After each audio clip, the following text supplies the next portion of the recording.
Сәлем достар, сіздермен бірге Алмас Айтымов. Осы видеода eSurvey E300 Pro приемнигіне распаковка жасаймын. Сары чемоданды ашсақ, ішіндегі приемник размері диаметрі 158 мм, биіктігі 53 мм, салмағы 940 грамм. Жанында мынандай 4 цветовой индикатор бар, астында бір кнопка орналасқан. Ішінде 4G модем болған соң мына жерде симка салатын разъем орналасқан. Қасында қосымша тағы екі разъем бар. Біріншісі лемо кабельдікі, екіншісі радио антеннаға арналған. Оның қасында динамик орналасқан. Ішінде батарейка встроенный болған соң мынандай Type-C портпен зарядка алады.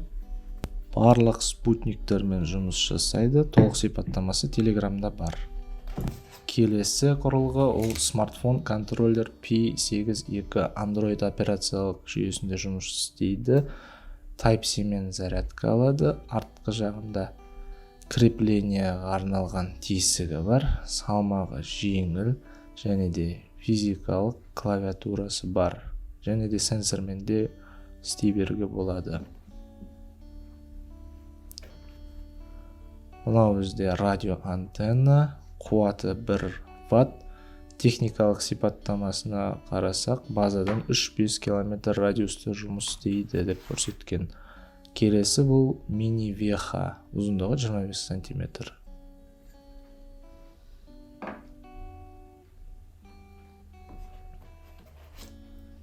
Антеннаның биіктігін өлшеуге арналған қарапайым 3 метрлік рулетка.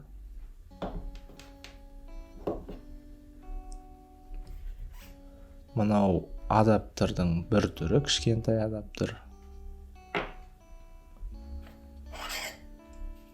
Келесі құрылғылар шайба және де контроллерге арналған крепление. Бұны контроллердің артына бұрап тағамызда ары қарай мини вехаға орналастыруға болады. Әлде үлкен обычный вехаға орналастыруға болады.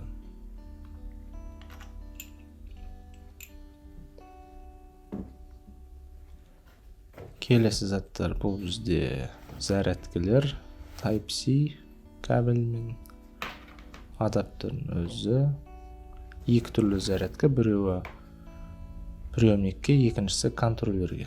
Бәрі Type-C мен жұмыс жасайды. Бұл бізде триггер мен адаптер. Чемоданның ішінде арнайы осы заттарға арналған орын бар екен. Статика жасайтын кезде өте ыңғайлы, бүкіл заттың бәрін чемоданның ішінде сақтауға болады. Осы YouTube каналға тіркеліп, комментарий жаза отырыңыздар. Және де Telegram канал Мастерская геодезиста деген каналға да тіркеліңіздер. Келесі видеода приемниктің веб-интерфейсін және де контроллердің ішіндегі программасын обзор жасайтын боламын.